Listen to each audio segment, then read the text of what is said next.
어떤 여성이 귀에서 울리는 아름다운 선율에 매료되어 있는 것처럼 보입니다. 그녀는 마치 범인을 찾는 것처럼 이 선율을 추적하고 있는 것 같습니다. 그녀에게는 어떤 사연이 있는 걸까요? 이 여성의 이야기를 함께 살펴보죠. 저는 노래를 만드는 사람인 아그네타라고 합니다.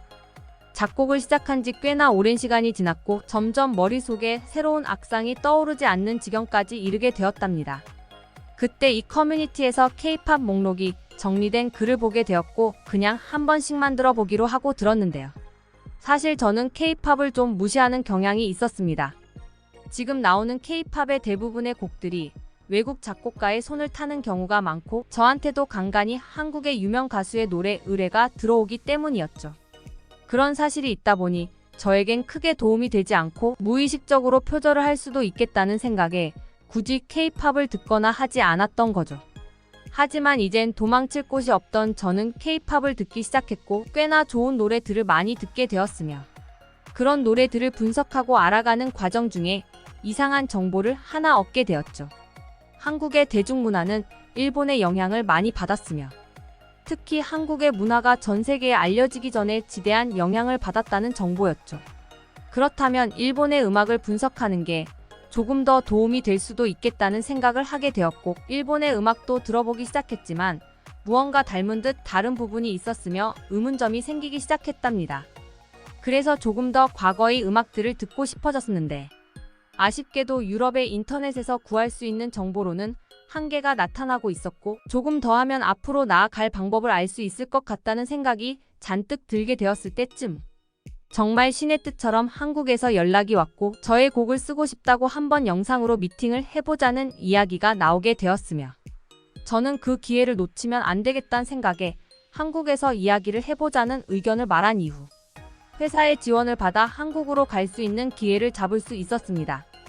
최대한 빠르게 한국으로 향하는 일정을 잡았고 무언가 한국으로 향하는 그 길이 꼭 제게 깨우침을 줄 것만 같은 기대감이 있었으며 그런 것은 어느 정도 현실로 다가오게 됩니다.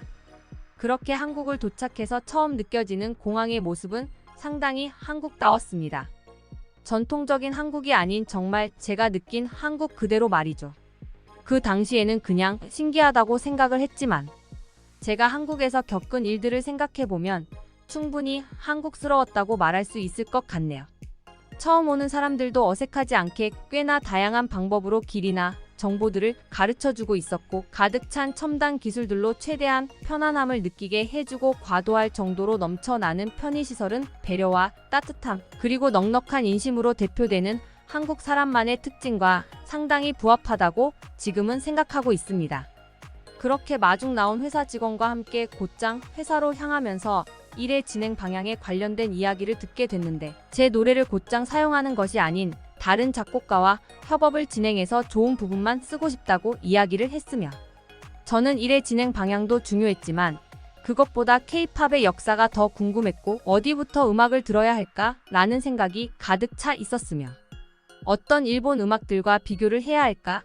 고민도 같이 하면서 가고 있었고 도착한 회사엔 직원이 말한 대로 저 말고 다른 작곡가들도 있었으며 그들과 일의 진행 방향에 대한 이야기를 하는데 참 사람들이 본인들의 의견을 영어로 섬세하게 표현하고 있다는 것에 놀랐으며 그런 의견에 반대하는 의견을 내기 쉽지 않았고 꽤나 완벽하게 준비되어 있는 것 같아 그대로 진행을 하자는 이야기를 하면서 수시간 그 작곡가와 작업을 이어나갈 수 있었고 꽤나 친해지게 되면서 많은 것을 물어볼 수 있었고 많은 음악을 추천받을 수 있었죠.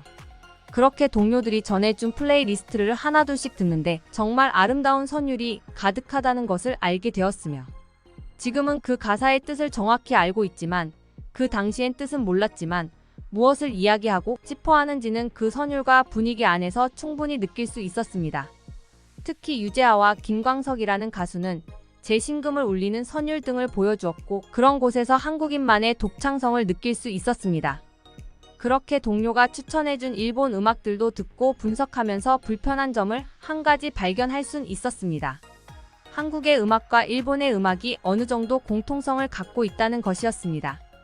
하지만 그런 불편함도 금방 해소가 되었는데 공통성이 있다고 영향을 받았다고 말하는 건 좀 애매하기 때문이었죠. 당시에는 어떨지 모르겠지만 시간이 지난 지금 보여지는 모습은 따라했다거나 표절을 했다고 말하기보다는 그냥 유행을 따라갔다고 보는 게 좋겠더군요. 실제로 공통성으로 보인 것이 음악적인 것보다는 장르가 갖고 있는 특유의 분위기에 섞여 있는 것들이 많았으니 말입니다. 그렇게 한국과 일본의 여러 가지 노래를 듣다 보니 조금은 특이한 점을 깨닫게 되었는데, 일본 음악에는 없는 것들이 한국 음악에는 있다는 것을 알게 되었고, 과거 한국의 음악이 일본의 동년대 음악보다는 조금 더 장르의 다양성을 갖고 있다는 것을 알게 되었습니다. 어떻게 보면 제가 한국에서 이런 정보들을 수집해서 일본의 깊은 음악들을 못 들어서 그런 것일 수도 있지만, 제가 본 모습들은 대체적으로 한국에서는 트로트를 중심으로 많은 음악이 발전하고 있었고, 일본에서 보여지는 것은 엔카와 듣기 좋은 재즈 음악을 전통적으로 발전을 하고 있다는 것을 알 수 있었습니다.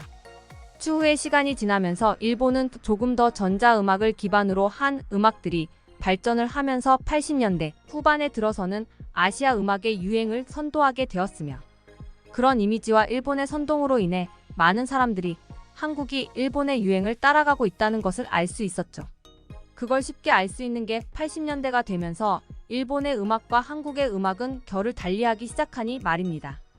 80년대 일본의 음악은 지금까지 발전해오던 분야로 해서 갈수록 발전이 되었으며, 더욱더 진한 음악을 만들어내기 시작했고, 한국은 다양한 음악의 발전으로 80년대 중반부터 음악들은 트로트부터 댄스 등 다양한 음악들이 유행을 하기 시작했죠. 아무래도 다양한 음악으로 공부를 하고 발전해온 한국의 음악들은 오랫동안 한 음악을 한 것 같은 일본의 음악을 갑자기 따라한 것처럼 보일 수도 있는 상황이 만들어졌고, 정보가 한정적이던 당시에는 그런 음악들이 인기를 끌게 되면서 한국은 일본의 문화를 따라한다는 일본의 주장에 힘이 실렸던 게 아닐까 싶기도 합니다. 그렇게 저는 한국의 음악을 겉핥기식이 아닌 조금 더 깊게 알아보기로 하고, 저에게 가장 큰 감동을 주었던 유재하님과 김광석님의 음악을 들으면서 그 가사의 뜻을 알고 싶어 같이 작업을 하면서 친해진 한국 작곡가에게 가사를 번역해달라고 부탁을 했더니 상당히 난처한 표정을 짓기 시작했었는데요.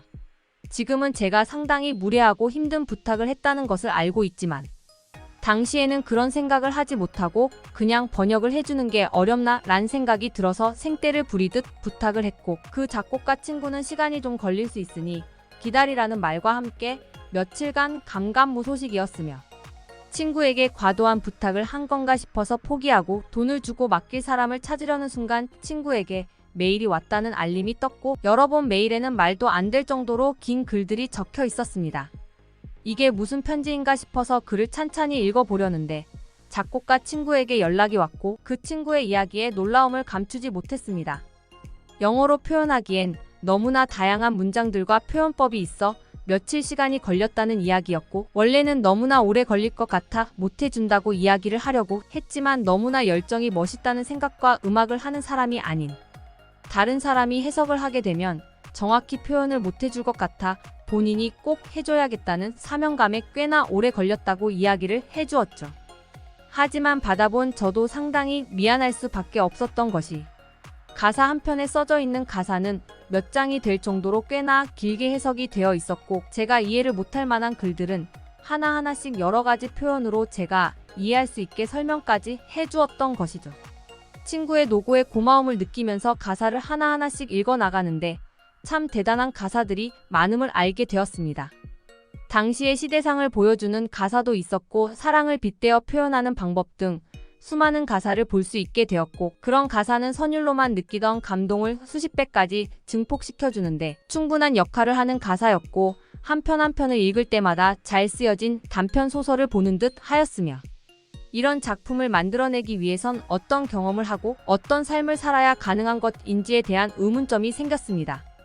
그런 것들을 하나씩 알아가기 위해 노력을 했아가기죠. 그런 와중에 이런 가사들이 한국 사람들에게 피곤함을 만들어주고 있다는 사실을 알게 되었는데, 사랑 이야기가 너무 많고 외국 가사처럼 다른 이야기도 많았으면 좋겠다는 여론이 형성되어 있다는 것을 알게 되면서 의문점이 생기기 시작했죠. 외국의 많은 노래가 히트를 치고 만들어지지만 한국까지 알려지지 않는 많은 곡들이 있고, 대부분의 노래들은 사랑 이야기를 기반으로 음악이 만들어집니다. 한국만의 특징이 아니죠. 하지만 둘의 차이를 이야기하자면 외국 노래들의 사랑 노래는 대부분이 상당히 직설적으로 이루어진 가사를 사용하고 중간중간 비유를 한다면 한국의 많은 가사들은 대체적으로 직설적으로 표현하는 가사보단 무언가에 비유해서 만들어지는 가사가 상당히 많다는 것이죠. 특히 유재하님의 내 마음에 비친 내 모습같이 선율과 가사가 찰떡같이 맞아떨어져서 끝없는 아련함과 생각을 하게 만드는 음악은 외국에서도 상당히 귀한 작품이 되곤 합니다. 그렇게 저는 김광석님과 유재하님의 음악을 모두 다 들어보았고 거기서 제가 잊고 있던 음악과 관련된 팀 많은 것들을 다시 한번 상기할 수 있었죠. 언제나 순수성을 잃지 않기 위해 노력을 했는데 어느 순간부터 그런 순수성은 잊고 돈만을 좇아 음악을 만들어내고 있다는 사실을 알게 되었고 한 번 더 음악을 시작하는 생각을 하게 되었습니다.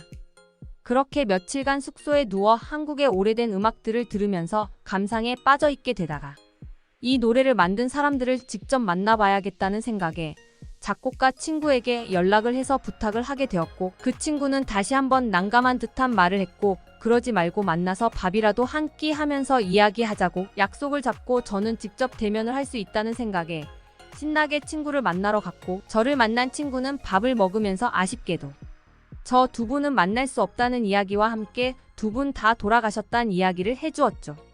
그 충격은 정말 말로 할 수 없을 정도였습니다. 이제야 저를 이끌어줄 수 있는 대단한 사람을 만났다고 생각했는데 이젠 만날 수 없다는 이야기에 정말 하늘이 무너져 내리는 것만 같았습니다.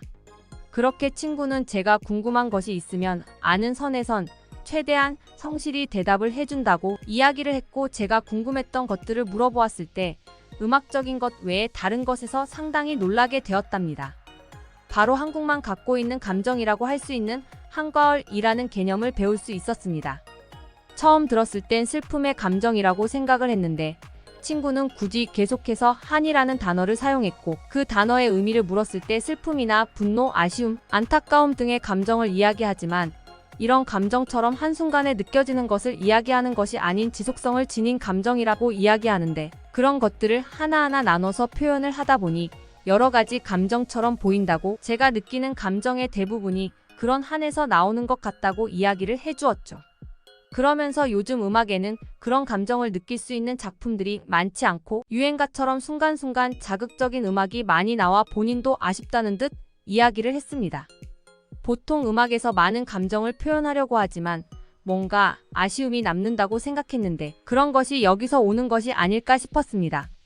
결국 그렇게 한국의 정신이라 불리는 얼과 감정인 한을 배우고 저는 결론을 내릴 수 있었습니다. 단 한 번도 한국의 음악은 일본의 음악을 따라간 적이 없고 그들의 음악보다 감정적으로 나 여러 방면에서 항상 앞서 있다는 것을 말이죠. 그리고 요즘 외국에서 유행하는 K-팝도 분명히 그런 독창성에 의해 만들어진 결과물일 거라는 생각이 들었습니다. 분명히 외국인 작곡가가 참여를 하지만 제가 일을 해본 결과 일부분일 뿐 전체가 아니었고 꽤나 많은 부분을 한국 작곡가가 만들어내는 것을 알게 되었으며 그런 부분에서 한국적인 것이 추가되면서 해외에서도 들어본 듯 하면서도 특별한 음악으로 인식을 하고 인기를 얻기 시작한 게 아닐까 싶습니다. 그렇게 바라보니 한국의 문화 콘텐츠의 유행을 선도하고 있는 것들은 아무래도 한국적인 것이 아닌가 싶을 정도로 많은 것을 배울 수 있었답니다. 저는 그 이후 고향으로 돌아왔고 한국에서 느꼈던 순수성을 살려서 다시 한번 저의 음악을 하면서 지금까지 지내고 있으며 조금은 모자라지만 저는 한국에서 배우고 연구했던 한국적인 것들을 제 음악에 섞기 위해 부단히도 노력을 하고 있고 어느 정도 시간이 지나면 이런 것들이 자리 잡고 제가 원하는 느낌의 음악들을 만들 수 있지 않을까 싶습니다. 아쉽게도 한국 회사와의 일은 어그러졌지만 이렇게 더욱 더 열심히 하다 보면 또 다시 기회가 오지 않을까도 싶네요. 천재방명이라는 말이 한국에 있다고 하더군요. 그런 것들이 너무 잘 맞는다고 생각을 하게 되었습니다. 한국의 요절한 많은 음악인 분들은 분명히 천재였다고 생각을 하니까요. 언젠가 제 노래를 듣고 평가를 해주셨으면 좋겠다는 생각이 가득하고 꼭 한국에서 제 노래가 울려 퍼지게 만들어야겠습니다. 여러분들의 구독과 좋아요, 알림 설정은 영상 제작에 큰 힘이 됩니다. 듣기 주셔서 감사합니다. 오늘의 영상은 이게 전부입니다. 모두가 건강하길 바랍니다.